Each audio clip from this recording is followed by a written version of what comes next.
Breast काढणं किंवा breast conserve करणं याच्यामध्ये ट्रीटमेंट ऑप्शन्स कमी किंवा जास्त होत नाहीत. ही बाई राहू शकते का आपल्या घरात, आपल्याबरोबर खाऊ शकते का, आपले कपडे आणि तिचे कपडे एकत्र करू शकते, आपल्या नातवंडांबरोबर खेळू शकते का, आणि जितक्या उशिरा तो डिटेक्ट होतो तितकं त्यांना ट्रीटमेंट ऑप्शन्स खूप असतात. बी टाऊनमध्ये सध्या चर्चा आहे ती ब्रेस्ट कॅन्सरची, आणि त्याचं निमित्त ठरलंय ती म्हणजे की आयुष्मान खुरानाची पत्नी ताहिरा कश्यप हिला पुन्हा एकदा ब्रेस्ट कॅन्सर झाला आहे. म्हणजे तिचा ब्रेस्ट कॅन्सर रिलॅप्स झाला आहे. 2018 साली ताहिराला ब्रेस्ट कॅन्सर झाला होता. त्यानंतर आता 7 वर्षानंतर तिचा ब्रेस्ट कॅन्सर रिलॅप्स झाला आहे. त्यामुळे बी टाऊनमध्ये ब्रेस्ट कॅन्सरची चर्चा आहे असं आपण म्हणतो आहोत, पण खरं तर एकंदरीतच भारतात ब्रेस्ट कॅन्सरचं प्रमाण वाढतंय असं म्हटलं जातं आहे. वय जे आहे ब्रेस्ट कॅन्सर होण्याचं ते सुद्धा कमी वय येतं आहे असं म्हटलं जात आहे. ब्रेस्ट कॅन्सरबद्दलची काळजी घेणं म्हणूनच महत्त्वाचं झालेलं आहे. पण मग ब्रेस्ट कॅन्सरची काळजी कशी घ्यायची, ब्रेस्ट कॅन्सर झाला आहे हे समजू शकतं का, स्तनांचा कर्करोग हा किती धोकादायक असू शकतो, तो जीवघेणा ठरू शकतो का, आणि स्तनांचा कर्करोग होण्याच्या आधी काही टेस्ट करता येतात का की ज्याच्यावरनं आपल्याला कळू शकतं की स्तनांचा कर्करोग होऊ शकतो किंवा झालेला आहे.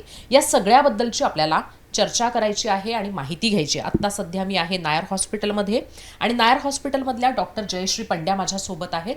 डॉक्टर जयश्री पंड्या या स्वतः स्तनांच्या कर्करोगाच्या डिपार्टमेंटच्या प्रमुख आहेत. तसंच स्तनांचे जे वेगवेगळे आजार आहेत त्याच्यावर उपचार त्या इथं करतात, आणि महत्त्वाचं आहे ते म्हणजे की डॉक्टर यातल्या तज्ज्ञसुद्धा आहेत. डॉक्टर, स्वागत आहे तुमचं मुंबई तकमध्ये. थँक्यू. एकतर म्हणजे सर्वसामान्यांसाठी पडलेला प्रश्न, कर्करोग म्हटल्यावर जखम किंवा मग पाणी किंवा मग गाठ असंच लक्षात येतं, पण स्तनांचा कर्करोग होतो म्हणजे नेमकं काय होतं? कर्करोग म्हणजे कॅन्सर. स्तनाचा कर्करोग म्हणजे ज्या पेशी असतात त्या पेशी अनकंट्रोलेबल वाढतात आणि त्या गाठ बनून स्तनामध्ये राहतात. आता प्रत्येक गाठ जेव्हा स्तनामध्ये होते तेव्हा ते कर्करोगमध्ये रूपांतर होत नाही, पण जर त्या गाठी खूप आल्या आणि ती एकत्र मोठी गाठ बनली तर ती जीवदायक किंवा आपण मॅलिग्नंट गाठ म्हणतो ही होऊ शकते. आता असं आहे की म्हणजे आपल्या स्तनांची जी साईज किंवा ज्या पद्धतीचा स्तनांचा आकार आहे त्याच्यात कसं ओळखायचं की स्तनांचा कर्करोग आपल्याला झालेला आहे, म्हणजे कसं कळतं? हा एकदम चांगला प्रश्न आहे, कारण की आपल्या भारतामध्ये ज्या स्त्रिया आहेत त्या स्वतःच्या स्तनाला तपासायला त्यांना खूप लाज वाटते. बरोबर. कारण की त्यांना असं वाटतं की आपण जर स्तनाला हात लावला तर लोक वेगळ्या दृष्टीने बघतात. जेव्हा गाठ होते स्तनामध्ये आणि ती कॅन्सरची असते ती दुखलेली गाठ नसते, त्याला दुखाव होत नाही, म्हणजे दुखत नाही. जर आपल्याला काही अवयव दुखले तर आपण इमिजिएटली डॉक्टरांकडे जातो. म्हणून ही गाठ दुर्लक्ष केली जाते आणि त्यामुळे ती वाढते आणि नंतर मग स्त्रीला समजतं. तर ह्याच्यात काय की जर आपण स्वतःच्या स्तनाचं तपास केला तर आपल्याला ती गाठ लवकर बघायला मिळते. म्हणजे मला असं म्हणायचं आहे की तुम्ही जे म्हणताय त्यानुसार म्हणजे आपण आपल्या हाताने सुद्धा लक्षात घेऊ शकतो स्तनांना हात लावून की तिथं गाठ आहे की नाही.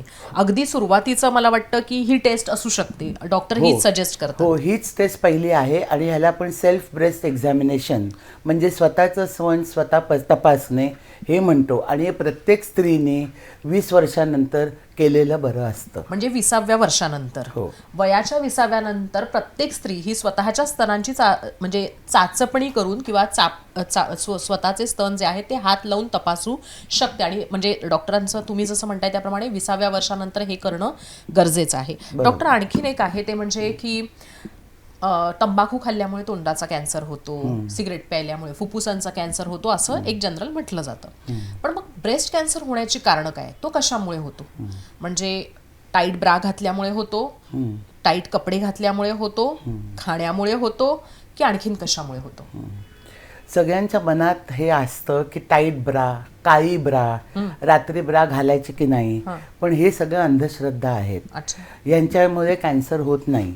पण जर स्थूलपणा असतो किंवा जर महिना लवकर सुरू झाला, नॉर्मली मुलीला महिना 12व्या वर्षी सुरू होतो तर तो लवकर सुरू झाला किंवा महिना उशिरा संपला तर हॉर्मोनल हिस्ट्री त्या वुमनमध्ये जास्त राहते आणि मग चान्सेस जास्त असतात. किंवा हल्ली युवक उशिरा लग्न करतात उशिरा प्रेग्नन्सी होते, नंतर त्यांना फिगर ठेवायचं म्हणून दूध पाजत नाहीत, तर हे सगळे चान्सेस वाढतात. आणि एक मोस्ट इम्पॉर्टंट आहे की जर फॅमिली हिस्ट्री असली, म्हणजे आईला, आजीला, बहिणीला, तर त्या स्त्रीला कॅन्सर होण्याची शक्यता नॉर्मल पॉप्युलेशनपेक्षा जास्त असते. अच्छा डॉक्टर, तुम्ही एक आत्ता उल्लेख केला ते म्हणजे लग्न उशिरा झालं, त्यामुळे हा मला आत्ता पडलेला प्रश्न आहे ते म्हणजे की जर का ब्रेस्ट फीड केलं नाही तर ब्रेस्ट कॅन्सर होऊ शकतो, आणि ज्यांना दूधच येत नाही अशा मातांसाठी काय मग? दूध येत नाही तर त्याला दुसरा उपाय नाही, तर त्यांना टॉप फीड मुलासाठी देऊ शकतं. पण ज्यांना दूध येतं तर त्यांनी 3 ते 6 महिने मुलांना ब्रेस्ट फीडिंग केलं की कॅन्सर होण्याचे चान्सेस बरेच कमी होतात. अच्छा, एक आणखीन असा मुद्दा आहे ते म्हणजे की ज्या मातांनी कधीच ब्रेस्ट फीड केलेलं नाही, म्हणजे दूध नाही आलं म्हणून ब्रेस्ट फीड केलेलं नाही आहे, तर ह्या मातांमध्ये ब्रेस्ट कॅन्सर होण्याचं किंवा स्तनांचा कर्करोग होण्याचं प्रमाण किती असतं, कशा पद्धतीनं असतं? कारण की ते दूध येत नाही, आणि दूध आहे ते प्रोटेक्टिव्ह मेकॅनिझम आहे, तर ते दूध आलं नाही तर त्या काहीच करू शकत नाहीत, बरोबर. तर त्यांच्यामध्ये नॉर्मल पॉप्युलेशनपेक्षा जर लवकर कॅन्सर डिटेक्ट झाला तर प्रमाण वाढतं. पण 40 किंवा 50 नंतर महिना बंद झाला की मग ते पॉप्युलेशन पर्सेंटेज सेम राहतं.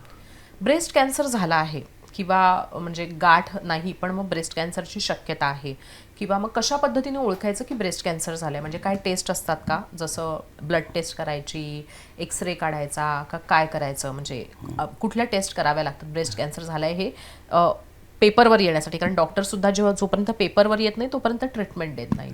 सेल्फ ब्रेस्ट एक्झामिनेशन हे सगळ्यात पहिलं आहे. जर त्या स्त्रीला गाठ लागली तर कुठच्याही वर्षाला ती डॉक्टरांकडे गेली पाहिजे. जर तिला असं शक्यताही वाटली की गाठ आहे तर ती डॉक्टरांकडे जाते. नाहीतर एरवी दरवर्षी जर तिला वाटत असेल किंवा फॅमिली हिस्ट्री असेल तर दरवर्षी डॉक्टरांकडे जाऊन ती डॉक्टरांकडनं स्तनाचा चेकअप करू शकते.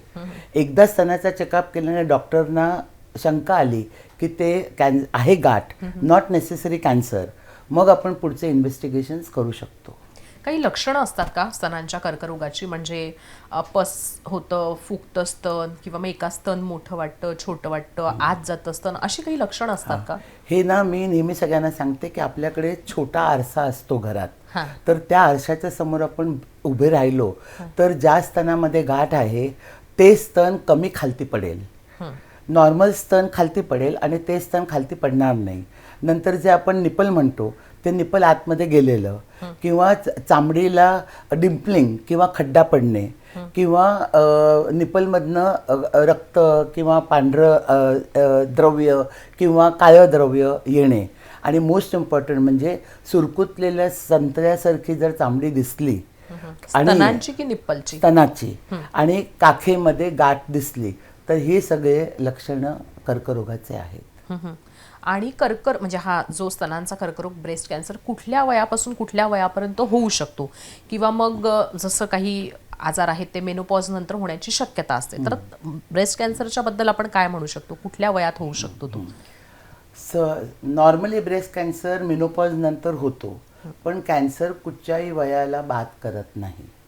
त्यामुळे लवकरही कॅन्सर डिटेक्ट होतो पण त्याची शक्यता कमी असते. 40व्या वर्षानंतर चान्सेस कॅन्सर होण्याचे जास्त असतात. पण ज्यांना फॅमिली हिस्ट्री असते त्यांना 23व्या वर्षी, 30व्या वर्षी, 40व्या वर्षी ही कॅन्सर होऊ शकतो. म्हणून आपण स्क्रीनिंग प्रोग्राम जे म्हणतो ते नॉर्मल पॉप्युलेशनला 40 वर्षानंतर सोनोग्राफी आणि मॅमोग्राफी करायची असते. पण ज्यांना फॅमिली हिस्ट्री असते त्यांना आपण लवकर सोनोग्राफी आणि मॅमोग्राफी करतो, म्हणजे जर त्यांना कॅन्सरची शक्यता जास्त असते तर ते लवकर प्रमाणात पकडू शकतो. मॅमोग्राफीचा उल्लेख केलात तुम्ही, म्हणून म्हणजे मॅमोग्राफी हा एक भाग आहे ज्यातनं स्तनांचा कर्करोग झाला आहे की नाही हे लक्षात येतं. पण ही मॅमोग्राफी करायची पण काही बंधनं असतात असं मी ऐकलेलं आहे, तर त्याने पण स्तन दबलं जातं काय, त्याला म्हणजे असं पकडल्यासारखं होतं, असं काही अनेक जण अनेक गोष्टी म्हणतात. तर तुमच्याकडनं समजून घ्यायचंय की मॅमोग्राफी हे करण्यासाठीचं वय निश्चित असतं का, म्हणजे या वयाच्या वरच्या व्यक्तींचंच मॅमोग्राफी केलं जातं, त्याच्या खालच्या वयांच्या व्यक्तीचं केलं जात नाही, तर काही वय ठरलेलं आहे का? आणि मॅमोग्राफी किती वेळा करायला लागते एका व्यक्तीला, किंवा करणं अपेक्षित असतं? पहिलं तर मॅमोग्राफी हे एक्सरे सारखं असतं, पण त्याच्यामध्ये स्तन 2 बाजूंनी दाबतात आणि म्हणून ते प्रेशर येतं आणि काही लोकांना दुखतं. मॅमोग्राफी एकच इन्व्हेस्टिगेशन कधी करत नाहीत, त्याच्याबरोबर सोनोग्राफी करतात. तर आम्ही सोनोग्राफी आणि मॅमोग्राफी म्हणतो. आता जर आपण लहान वयात केलं तर ब्रेस्ट फर्म असतात, तर मॅमोग्राफीमध्ये रॉंग डायग्नोसिस होण्याची शक्यता असते. म्हणून 30 वर्षानंतर जर आपण मॅमोग्राफी केली तर आपल्याला रिझल्ट्स प्रॉपर पॉझिटिव्ह या निगेटिव्ह येण्याची शक्यता वाढते. आणि जे स्क्रीनिंग प्रोग्राम मी तुम्हाला सांगितले ते 40 वर्षानंतर दरवर्षी आधी सुरुवातीला आपल्याला मॅमोग्राफी आणि सोनोग्राफी करायची, आणि त्याच्यानंतर जर ती नॉर्मल असली तर दर 3 वर्षांनी किंवा 5 वर्षांनी करायची. फॅमिली हिस्ट्री असली तर परत मी सांगते, कमी वयामध्ये 25 किंवा 30 वर्षामध्ये आपण स्क्रीनिंग मॅमोग्राफी आणि सोनोग्राफी करायला हवी. जसं तुम्ही मगाशी म्हटलात त्याप्रमाणे की मेनोपॉज नंतर होण्याचे चान्सेस असतात जास्त, तर मेनोपॉज नंतर किती वर्षामध्ये करायला हवं, म्हणजे किती काळाने मॅमोग्राफी करायला हवी किंवा टेस्टिंग करायला हवं? मिनोपॉज बायकांचा 40 वर्षाला येतो, 45-50 वगैरे. जितक्या उशिरा मिनोपॉज येतो तितके चान्सेस वाढतात. पण आपण असोसिएशन ऑफ ब्रेस्ट सर्जरी जे आहे त्यांनी 40 वर्ष हे स्क्रीनिंगचा पहिला वर्ष ठरवलं आहे. अच्छा. तर तेव्हा आपण सोनोग्राफी आणि मॅमोग्राफी करायची, आणि नंतर 3 ते 5 वर्ष, ह्या 3 ते 5 वर्षामध्ये कधी गाठ आढळली तर 3 वर्षासाठी थांबायचं नाही. अच्छा. मग त्वरित आपण सोनोग्राफी आणि मॅमोग्राफी करायची.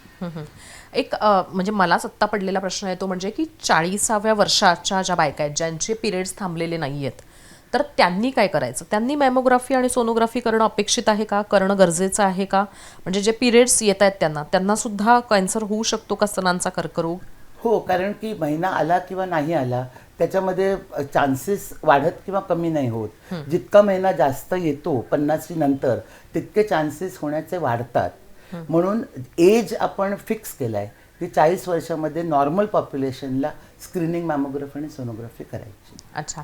आणि आताच म्हणजे जे ज्यांना काहीच डिटेक्ट झालेलं नाही आहे तर त्यांनी असं किती वर्षाच्या गॅपने मॅमोग्राफी करायला हवी किंवा मग सोनोग्राफी करायला हवी? एकदा आपण 35 किंवा 40 वर्षाला केली आणि त्याच्यामध्ये काही डिटेक्ट झालं नाही आणि नंतर जर त्या स्त्रीला गाठ लागली नाही तर 3 ते 5 वर्षामध्ये स्क्रीनिंग मॅमोग्राफी आणि सोनोग्राफी करावी. अच्छा. पण परत फॅमिली हिस्ट्री असली तर लवकर वयामध्ये करायची, आणि ते दर 2 वर्षांनी मॅमोग्राफी सोनोग्राफी करायला हवी. आपण ट्रीटमेंटबद्दल बोलतोय, पण म्हणजे अशा दुर्दैवी महिला असतात की ज्यांना डिटेक्ट होतो स्तनांचा कर्करोग किंवा ब्रेस्ट कॅन्सर, तर मग त्यांच्यासाठीची ट्रीटमेंट काय आहे? अगदी इमिजिएट ट्रीटमेंट काय आहे? गोळ्यांनी बरं होतं का, की मग रेडिएशन घ्यावं लागतं, केमो घ्यावं लागतं? म्हणजे एक सर्वसामान्य असे समज आहे ते म्हणजे की एकदा कॅन्सर झाला की तुम्हाला आता रेडिएशन, केमो ह्याच्यापासून सुटका नाही. तर स्तनांच्या कर्करोगामध्ये पण हीच अवस्था आहे का? कुठल्या स्टेजला कुठली ट्रीटमेंट दिली जाते? आता स्तनाचा कर्करोग जो आहे तो 4 स्टेजेसमध्ये असतो. First stage, second stage, third आणि फोर्थ. तर पहिला स्टेज आहे तो लवकर डिटेक्ट करतात. अशा वेळेला आपण हल्ली स्तन न काढता फक्त गाठ काढू शकतो, आणि नंतर जे खाकेमध्ये गाठी असतात त्यांचा तपास करून बघू शकतो की ते तिकडे स्प्रेड झालं आहे की नाही. दुसऱ्या आणि तिसऱ्या स्टेजमध्ये आपल्याला जरा ब्रेस्ट कन्झर्व करणं कठीण जातं, त्यामुळे ते स्तन काढायचं असतं. आणि पॅथॉलॉजीमध्ये आपल्याला ॲक्च्युअल जो रिपोर्ट येईल त्याच्यानंतर आपल्याला किमो किंवा रेडिएशन किंवा गोळ्या नंतर लागतील की नाही हे समजतं. कारण त्या पॅथॉलॉजीमध्ये भाग असतात ज्याला आम्ही मेडिकल लँग्वेजमध्ये इम्युनोहिस्टोकेमिस्ट्री म्हणतो. तर त्याच्यावरती किमो, रेडिओ पॉसिबल आहे की नाही किंवा हॉर्मोनल ट्रीटमेंट देऊ शकतो की नाही हे नंतर मग आपण डिसाईड करतो. ब्रेस्ट काढण्याचा उल्लेख तुम्ही केलाच आहात म्हणून मी त्या मुद्द्याकडे येते. महिलांमध्ये एक समज आहे, ब्रेस्ट कॅन्सर झाला म्हणजे आता आपल्याला एक ब्रेस्ट गमवावं लागेल, एक किंवा दोन्ही ब्रेस्ट गमवावे लागतील. तर प्रत्येक वेळेस ब्रेस्ट कॅन्सरमध्ये ब्रेस्ट गमवावा लागतो का, म्हणजे काढून टाकला जातो का? काय म्हणजे डॉक्टरांच्या ह्याच्यानुसार काय आहे की ब्रेस्ट काढणं हे पुढे रिलॅप्स न होण्यासाठीचं एक फायद्याचं गोष्ट सांगितली जाते, किंवा म्हणजे कशा पद्धतीने ट्रीटमेंट होते? ब्रेस्ट काढावाच लागतो का, न काढल्यानं पण चालतं का? जसं मी आधी सांगितलं, स्टेज 1 असेल तर ते गाठ 2 सेंटीमीटरहून लहान असते, तर त्यावेळेला आपण ब्रेस्ट न काढता फक्त गाठ काढू शकतो. आणि काकेतल्या ज्या गाठी सांगितल्या त्या 2-3 सॅम्पल करून पॉझिटिव्ह किंवा निगेटिव्ह आहेत का समजतं. त्या जर निगेटिव्ह असल्या तर फर्दर ट्रीटमेंट म्हणजे किमो किंवा रेडिओ घ्यायला लागतो की नाही ते डिसाईड होतं. रेडिएशन नॉर्मली आपण ब्रेस्ट कन्झर्व केलं की 100% लागतं, पण वेदर इंजेक्शन घ्यायला लागतात की नाही ते आपण नोडवरती किंवा काखेतल्या गाठीवरती पॉझिटिव्हिटीमध्ये डिसाईड करतो. आता जर स्टेज 2 आणि 3 बघितलं तर नॉर्मली ती गाठ 3-4 सेंटीमीटर मोठी असते. पण काही स्त्रिया सांगतात की आम्हाला स्तन काढायचं नाही आहे. मग आपण काय करू शकतो की पहिल्यांदा किमोथेरपी देऊ शकतो, इंजेक्शन्स. त्या इंजेक्शन्सने आपण गाठ छोटी करू शकतो आणि नंतर मग आपण ब्रेस्ट कन्झर्वेशन किंवा फक्त गाठ काढणे आणि स्तन ठेवणे हे ठेवू शकतो. दुसरा स्तन काढायची प्रत्येक वेळेला गरज नसते.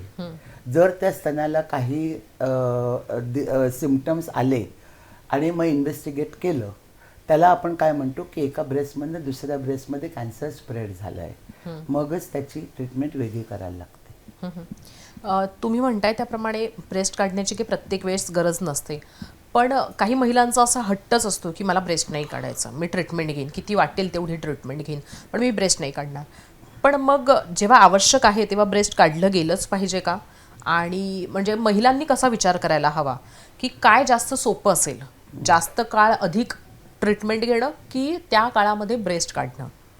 ब्रेस्ट काढणं किंवा ब्रेस्ट कन्झर्व करणं याच्यामध्ये ट्रीटमेंट ऑप्शन्स कमी किंवा जास्त होत नाहीत. काही लोक सांगतात की ब्रेस्ट कन्झर्व करायचं, पण सर्जन्सने किंवा डॉक्टर्सने डिसाईड करायचं की औषध देऊन ते किती कमी होऊ शकतं आणि हे कन्झर्व करू शकतो का. स्त्रीच्या हट्टाने ब्रेस्ट काढायचं किंवा स्त्रीच्या हट्टाने ब्रेस्ट ठेवायचं हे मेडिकली ॲक्सेप्टेबल नाही.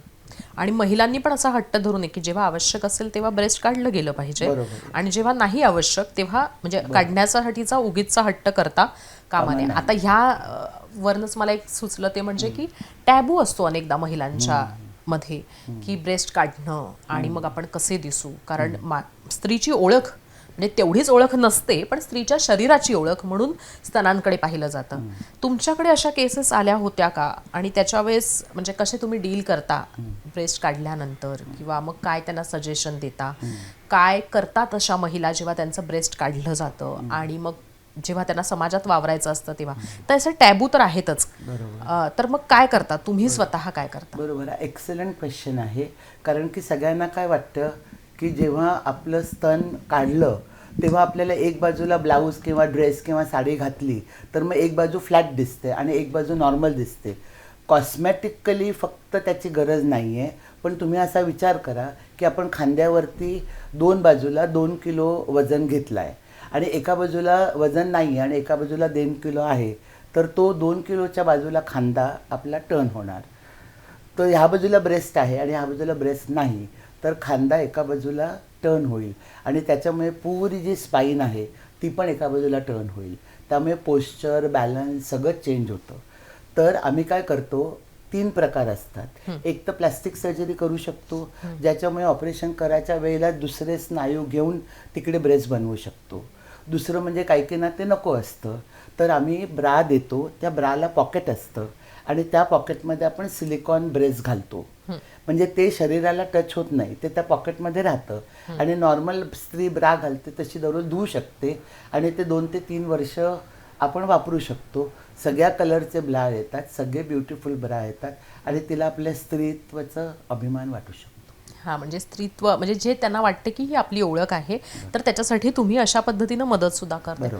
पण अनेकदा मी असं ऐकलंय की जसं तुम्ही पण मगाशी उल्लेख केलात की म्हणजे प्लास्टिक सर्जरी सुद्धा केली जाते. पुन्हा एक तिथं ब्रेस्ट बसवण्यासाठीचा हट्ट काही जणांचा असतो, फिगर, आणि पुन्हा हा टॅबू आहे समाजाचा आणि स्वतःची एक मानसिकता पण आहे. तर तुम्ही सजेस्ट करता का की ब्रेस्ट कॅन्सरमध्ये एक ब्रेस्ट रिमूव्ह केला की त्याच्यानंतर दुसऱ्या पद्धतीनं ब्रेस्ट इम्प्लांट करणं, म्हणजे जो बायोलॉजिकल ब्रेस्ट आहे तशा पद्धतीनं एक मांसाचा गोळा तिथं इम्प्लांट करणं, हे तुम्ही सजेस्ट करता का की हे इंजुरियस ठरू शकतं फॉर फर्दर लाईफ? इंजुरियस ठरू शकत नाही, कारण की फायनली आपण स्वतःचाच स्नायू घेऊन स्वतःचाच ब्रेस्ट बनवत आहे. पण ते ब्रेस्ट जे आहे ते फक्त कॉस्मॅटिक आहे, त्याला सेन्सेशन्स नाही, पेन नाही आणि त्याच्यामधनं दूध येणार नाही. पण कधी कधी काही लोकांना वाटतं की ते प्रॉस्थेसिस घातलं की ते शेप नॉर्मल दुसऱ्या ब्रेस्टसारखं नसतं, तर प्लॅस्टिक सर्जन्स वजन वगैरे घेऊन, शेप वगैरे घेऊन कृत्रिमरित्या नॉर्मल ब्रेस्टचा शेप देऊ शकतात आणि त्याच्यावरती पण आपण रेडिओथेरपी देऊ शकतो, किमोथेरपी कंटिन्यू करू शकतो. So it is not harmful to the patient. तुम्ही आता बोलताना काही गोष्टींचा उल्लेख केला म्हणून की काखेत सुद्धा गाठी येतात. तर म्हणजे ब्रेस्टचा कॅन्सरला काखेत गाठी येतात हे कसं काय? म्हणजे हे हा पडलेला प्रश्न आहे की तिथे पसरलेला कॅन्सर असतो तो की इन जनरली काखेतनंच गाठींची सुरुवात होते, कारण TB मध्ये सुद्धा काखेत गाठ येते, म्हणून हा प्रश्न आहे. बरोबर. ब्रेस्टला काखेत गाठ आधी येत नाही. हां. ते सगळं ब्रेस्टचं जे द्रव्य असतं ते काखेमध्ये ड्रेन होतं. तर ब्रेस्टला जेव्हा गाठ आली आणि नंतर ती स्प्रेड झाली, त्याला आपण स्टेज 2, 3 म्हणतो, आणि मग ती काखेत गेली तर मग तिकडे गाठी येतात. तर ऑलवेज आम्ही असं म्हणतो की हे ब्रेस्टचं कॅन्सर काखेमध्ये स्प्रेड झालं आहे आणि मग ती स्टेज पुढे वाढते. काखेमध्ये पहिल्यांदा गाठ कधी येते?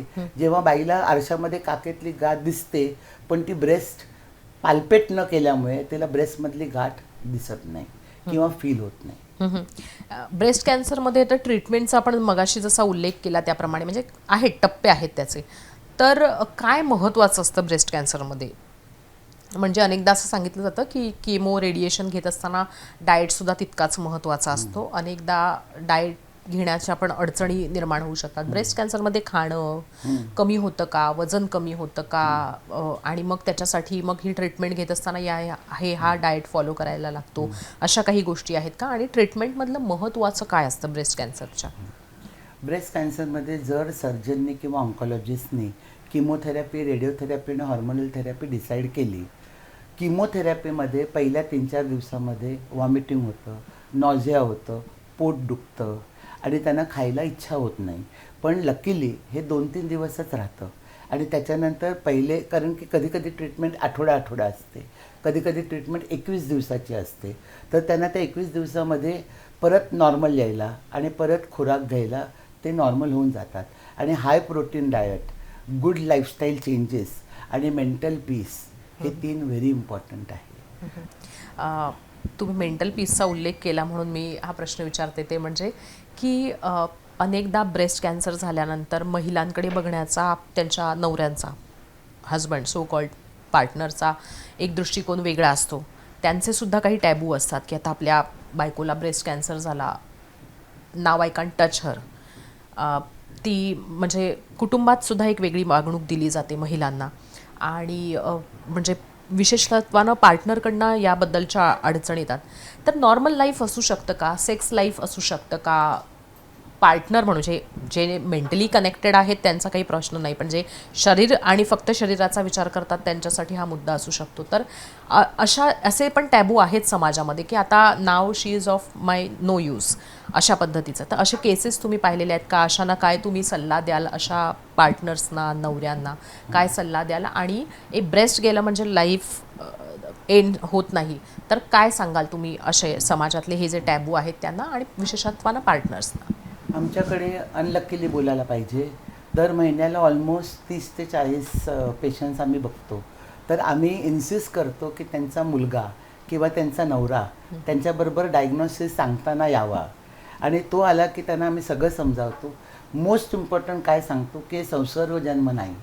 कारण त्यांना काय वाटतं की ही बाई राहू शकते का आपल्या घरात, आपल्याबरोबर खाऊ शकते का, आपले कपडे आणि तिचे कपडे एकत्र करू शकते, आपल्या नातवंडांबरोबर खेळू शकते का. तर पहिलं हे जे सोशल स्टिग्मा आहे तो आम्ही त्यांना स्ट्रेस करतो की हा स्टिग्मा नाही आहे. राहिलं interpersonal relationship between husband and wife, तर हजबंडना सांगतो की you can have a normal life the way you are having before.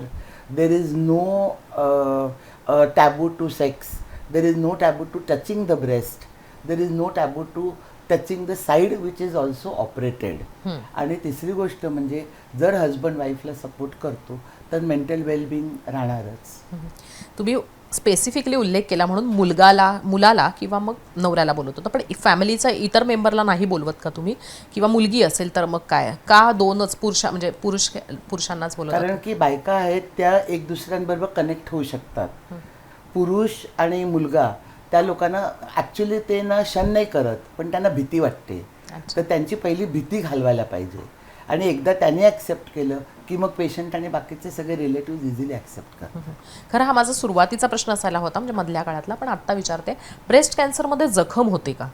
जशी तोंडाच्या कॅन्सरमध्ये तो खूप एका लास्ट स्टेजला किंवा थर्ड फोर्थ स्टेजला जखम होते की अनेकदा तर जखमेमुळेच तोंडाचा कॅन्सर लक्षात येतो, पण जखम होते का ब्रेस्ट हो, कॅन्सरमध्ये? जर स्टेज 3 आणि 4 मध्ये जर त्यांनी ट्रीटमेंट घेतली नाही आणि ती गाठ एकदम पिघळली तर ते अल्सर म्हणून किंवा जखम म्हणून पण येऊ शकतात. अच्छा, आपण थोडंसं इंटरव्ह्यूच्या शेवटीकडे आलेलो आहे. लोकांना असं वाटतं की ब्रेस्ट कॅन्सर झाला म्हणजे आता संपलं आयुष्य, म्हणजे जनरली कॅन्सर झाला म्हणजे आयुष्य संपलं, पण ब्रेस्ट कॅन्सरमध्ये सर्वायवल रेट किती आहे? म्हणजे मृत्यू होतच नाही असंही नाही, पण होतो तर तो मग किती प्रमाण आहे त्याचं? आणि म्हणजे कशा पद्धतीनं ब्रेस्ट कॅन्सर म्हणजे हार्मफुल आहे, अगदी डायरेक्ट मृत्यू असं तर नाही आहे ना? कर्करोग म्हटलं की सगळ्या लोकांना मृत्यू वाटतं. डॉक्टर्स ट्रीटमेंट देतात, बरोबर. आपण किती प्रयत्न केला तरी शेवटी आपण देव नाही. पण जर स्त्रिया स्टेज 1 किंवा स्टेज 2ला लवकर आल्या तर आपण त्यांना पुरी ट्रीटमेंट दिली, स्त्रियाने पुरा फॉलोअप घेतला आणि त्या बरोबर डॉक्टरांकडे 6-6 महिन्यांनी येत राहिल्या तर स्टेज 1 आणि 2ला 10 वर्षामध्ये देखील 10% कमी रिलॅप्स होतो. अच्छा. पण जर स्टेज 3, स्टेज 4 अल्सर जखम घेऊन आल्या तर मग ते 30 ते 35% जास्त मृत्यू होण्याची शक्यता असते. मृत्यूचं तर आपण बोललो, पण त्याच्याही पेक्षा भयानक म्हणजे एकदा ती ट्रीटमेंट आपण घेतली काही काळासाठी आणि मग त्याच्यानंतर पुन्हा तो ब्रेस्ट कॅन्सर येतो का, रिलॅप्स होतो का? कॅन्सर रिलॅप्स होणं हे खूप त्रासाचं असतं असं म्हटलं जातं. तर ब्रेस्ट कॅन्सरचं पण तसंच आहे. म्हणजे ताहिराच्या केसमध्ये तर तिला 7 वर्षांनंतर रिलॅप्स झाला, तर किती काळानंतर तो रिलॅप्स होऊ शकतो? असं प्रत्येक पेशंट वाईज एक ठरलेला काळ असतो का, की कशा पद्धतीने ते डिसाईड होतं? म्हणजे हा रिलॅप्स होतो का, पुन्हा येऊ शकतो का ब्रेस्ट कॅन्सर? जर फॅमिली हिस्ट्री नसली तर रिलॅप्स रेट अर्ली स्टेजला खूपच कमी आहे. पण जर फॅमिली हिस्ट्री असली आणि यंग, जितके यंग असाल तुम्ही आणि जेव्हा तुम्हाला कॅन्सर डायग्नोज झाला तर रिलॅप्सचे चान्सेस वाढतात. जर तुम्हाला 40-45 नंतर कॅन्सर झाला तर रिलॅप्सचे चान्सेस देखील स्टेज 1, स्टेज 2 मध्ये खूपच कमी असतात. त्यामुळे ती 10 वर्ष, 15 वर्ष असं ठामपणे बोलू शकते. आत्ता म्हणजे खरं तर आत्ता मला आठवलं की एके ठिकाणी मी वाचलं होतं की 104 वर्षांच्या आजींना एका ब्रेस्ट कॅन्सर झाला होता आणि त्यांनी ट्रीटमेंट केली आणि त्या व्यवस्थित झाल्या. म्हणजे मी माझ्याकडे पाहिलेले असे आहेत की ज्यांना साधारण 70-80च्या वयानंतर झालेले कॅन्सर आहेत ना, त्या आजी एकदम टकाटक किंवा ठणठणीत असतात, त्यांना कसलाही त्रास होत नाही आणि त्यानंतरही त्या अशा खूप म्हणजे काम करू शकतात, खचून जात नाहीत, दमलेल्या नसतात, त्यांची तीच ताकद असते, त्याच गोष्टी. असं का होतं? कारण की त्यांचा कॅन्सर खूप उशिरा वयामध्ये डिटेक्ट झाला. अच्छा. आणि जितक्या उशिरा तो डिटेक्ट होतो तितकं त्यांना ट्रीटमेंट ऑप्शन्स खूप असतात आणि त्यांना क्युअर, म्हणजे आपण जे म्हणतो की कॅन्सर शरीरातनं पुरा निघून गेला ट्रीटमेंट घेऊन, या चान्सेस जास्त होऊ शकतात. तर ह्या सेम बाईला जर 30 वर्ष 40 वर्षामध्ये झाला तर तिचा एंड पॉईंट वेगळा असेल. आणि आम्हीच 3-4 लोकांचं ऑपरेशन केलं आहे. मी त्या आजींना सांगत होते की ऑपरेशन नका करू, मला काही प्रॉब्लेम नाही, मी करते. त्या केल्या. आता आम्हाला 7-8 वर्ष फॉलोअप करतायत आणि त्या प्रत्येक वेळेला असं मुलीसारखं वागवतात. तुम्ही एक बरं झालं तुम्ही सांगितलं की तुम्ही सजेस्ट केलं होतं की त्यांना ऑपरेशन नका करू म्हणून. हो. तर कुठल्या वयाच्या नंतर ते ऑपरेशन करावं नाही लागत, अशा म्हणजे जास्तीचं वय असेल तर? आणि का मग तुम्ही असा सल्ला देता ऑपरेशन करायला नको म्हणून? कारण गाठ काढली तर उलट जास्त सेफ असं समजतो अर्ली स्टेजमध्ये, पण मग ह्या वाढलेल्या वयाच्या लोकांना का असा? कारण की त्यांना बाकीचे सगळे कंप्लेंट्स असतात ना, डायबिटीस, हायपरटेन्शन, विकनेस, तर ते ऑपरेशन सहन करू शकतील का, पुढची किमोथेरपी, रेडिओथेरपी सहन करू शकतील का, हे नीट विचार करून मगच ते ऑपरेशनसाठी गेल्या पाहिजेत. नुसतं ऑपरेशन करून जर पुढची ट्रीटमेंट घेतली नाही तर मग ही इनकम्प्लीट ट्रीटमेंट म्हणणार, मग चान्सेस ऑफ रिकरन्स किंवा रिलॅप्स वाढतो. म्हणून त्यांना आधीपासून सांगतो की आपण फुल ट्रीटमेंट, जर आपलं शरीर साथ देते तरच आपण ही ट्रीटमेंट घेऊया. पण मग अशा केसमध्ये म्हणजे ज्यांना तुम्ही म्हणताय त्याप्रमाणे ट्रीटमेंट घेतलं जास्त वयाच्या लोकांना, तर त्यांना म्हणजे मृत्यू होऊ शकतो का ट्रीटमेंट नाही घेतली? म्हणजे जसं तुम्ही म्हणताय त्याप्रमाणे. कारण की ते किमोथेरपी, रेडिओथेरपी घेतात आणि नंतर मग ती गाठ जरी आपण काढली नाही तर मृत्यू होत नाही, पण मग त्यांना ती गाठ शरीरामध्ये आहे तर ती गाठ शरीरामध्ये किती स्प्रेड होते ते अगेन आपण जे आतमधलं पॅथॉलॉजिकल ट्रीटमेंट म्हणतो त्याच्यावर ते अवलंबून असतं. कधी कधी 7-8 वर्ष देखील कुठेही स्प्रेड होत नाही आणि त्या न काढण्यामध्ये पण हट्टकट्टा असतात. अरे अच्छा. एक आता आपण एवढं बोललोच आहोत, पण म्हणजे लोकांना असं वाटतं की तंबाखू नाही खाल्ला तर तोंडाचा कॅन्सर नाही होणार, सिगरेट नाही प्यायला तर फुफ्फुसांचा नाही, दारू नाही प्यायला तर लिव्हरचा कॅन्सर नाही होणार, हे ठोकताळे असतात. तर तसं हे ब्रेस्ट कॅन्सर होऊ नये म्हणून काय काळजी घ्यायला हवी? जर फॅमिली हिस्ट्री असली तर काही करू शकत नाही. आपण स्त्री आहोत, हे स्त्रीचा आपल्याला गौरव आहे. आपल्याला ब्रेस्ट येते, वी कॅन शो ऑफ, बरोबर. आपण वय वाढणार आहोत तेही आपण रोखू शकत नाही, पण आपण काय करू शकतो की लठ्ठपणा कमी करू शकतो, आपली लाईफस्टाईल चेंज करू शकतो, मेंटल हेल्थला प्रॉपर करू शकतो. आणि जर आपण आपली लाईफस्टाईल बदलली आणि आपण लवकर सेल्फ ब्रेस्ट एक्झामिनेशन केलं, which is very very important, तर आपण जरी कॅन्सर चुकून झाला तरी आपण लवकर पिकअप करू शकतो आणि ट्रीटमेंट घेऊ शकतो. ब्रेस्ट कॅन्सर होण्याचं प्रमाण आता वाढतंय असं म्हणतात. म्हणजे खरं तर आपल्याकडे सर्वात जास्त कॅन्सर महिलांमध्ये आढळतो तो ब्रेस्ट कॅन्सर, असं मी ऐकलंय, वाचलंय. तर यात तथ्य किती आणि का असं प्रमाण वाढतं आहे आणि मागच्या काळामध्ये कशा पद्धतीनं ते प्रमाण वाढलेलं आहे? एक मी तुला सांगू इच्छिते की ब्रेस्ट कॅन्सर फक्त फिमेल्समध्ये नसतो. हो. 1% कॅन्सर मेल्समध्ये पण होऊ शकतो. हो. ट्रीटमेंट सेम राहते, पण males are not immune to breast cancer. अच्छा. बरोबर. आता तुमचा प्रश्न असा होता की म्हणजे ब्रेस्ट कॅन्सर होऊ नये म्हणून काय काळजी घ्यायला पाहिजे? बरोबर. तर that is what I told you की लाईफस्टाईल किंवा मेंटल हेल्थ किंवा अर्ली ट्रीटमेंट. आणि मी काय स्ट्रेस करते की प्रमाण भारतामध्ये वाढलं नाही आहे, पण अवेअरनेस लोकांचा वाढला आहे. म्हणजे आता घरोघरी, दारोदारी, विलेजेसमध्ये पण डॉक्टर्स, सोनोग्राफी, मॅमोग्राफी हे अवेलेबल आहे. आणि लोकांना स्वतःचं ब्रेस्ट देखील एक्झामिन करता येतं, म्हणून ते लवकर गाठ असली ती फाइंड आउट करतात, लवकर डॉक्टरांकडे जातात, लवकर डिटेक्ट होते. म्हणून आपल्याला वाटतं की 9%च्या ऐवजी 20% झाली. म्हणजे केसेस समोर अप्रोच होण्याचे प्रमाण वाढल्यामुळे ते रजिस्टर होतात आणि म्हणून प्रमाण वाढतं. Awareness is a very positive approach which the females have got now. अन्याय होईल जर का मी हा प्रश्न विचारला नाही तर, कारण हा मुद्दा आहेच की पुरुषांमध्ये होणारा ब्रेस्ट कॅन्सर. तर पुरुषांमधल्या आपण ब्रेस्ट कॅन्सरबद्दल थोडीशी माहिती द्या. खरं तर याच्यावर आपण सविस्तर बोलूच. कशा पद्धतीनं म्हणजे प्रमाण असतं ते आणि किती वेळा वर्षी होतं, पुरुषांचा ब्रेस्ट कॅन्सर कसा चेक करायचा, महिलांमध्ये तर गाठीने लक्षात येतं, तर पुरुषांचं कसं लक्षात येईल की ब्रेस्ट कॅन्सर झाला? पुरुषांमध्ये पण गाठ येते, छातीमध्ये किंवा काखेमध्ये गाठ दिसते. आणि पुरुषांची गाठ लवकर दिसते कारण त्यांना फॅट ब्रेस्टचं कमी असतं. त्यामुळे त्यांनी स्वतःने जर पाल्पेट केलं किंवा एक्झामिनेशन केलं तर त्यांना इझिली दिसतं. आणि बरेच वेळा पुरुष कपडे न घालता आरशात वगैरे दाढी वगैरे करायला उभे राहतात, तर त्यांना ती गाठ इझिली दिसते आणि ते लवकर अप्रोच होतात. त्यांच्या पण स्तनांची अलाइनमेंट बदललेली असते, एक स्तन मोठं एक स्तन छोटं असं दिसतं का? असं पाहायला मिळतं नाही, कारण की त्यांना जास्त स्तन नसतं. जर फॅट असतं तर आपल्याला एक वरती एक खालती दिसेल, पण स्तनच कमी असेल तर मग ते डिफरन्स इन द हाईट समजत नाही. अच्छा. तर डॉक्टरांशी आपण खरं तर खूप माहिती घेतलेली आहे, पण डॉक्टर ट्रीटमेंट कुठे घ्यायची हा सगळ्यांचा खूप मोठा प्रश्न असतो. आणि कुठल्या डॉक्टरकडे जायचं, पहिल्यांदा अप्रोच कुठे करायचा. तर नायरच्या मध्ये तुम्ही ते ट्रीटमेंट देता, तर त्याच्याबद्दलची पण माहिती द्याल आणि प्रेक्षकांना ॲज अ म्हणजे स्तनांचा तज्ज्ञ असल्यामुळे तुम्ही काय सांगाल या सगळ्यासाठी? पहिलं तर कुठच्याही वयामध्ये कर्करोग होऊ शकतो. दुसरी गोष्ट म्हणजे आपण आपला जर लाईफस्टाईल, मेंटल हेल्थ, खाणं पिणं, फास्ट फूड कमी करणं, लठ्ठपणा कमी करणं हे जर कमी केलं तर आपल्याला चान्सेस कमी होतात. तिसरं म्हणजे लवकर लग्न करायला सांगत नाही, पण लग्न झाल्यानंतर 5-5, 4-4 वर्ष मूल होण्यासाठी थांबायची गरज नसते. त्याला आपण लेट प्रेग्नन्सी म्हणतो. मूल झाल्यानंतर दूध पाजणं 3 ते 6 महिने हे खूप चांगली गोष्ट आहे, तर ते आपण करावं. आणि मोस्ट इम्पॉर्टंट थिंग म्हणजे सेल्फ ब्रेस्ट एक्झामिनेशन. दर महिन्यामध्ये पाळीच्या पहिल्या दिवशी स्वतःचं स्तन बघायचं.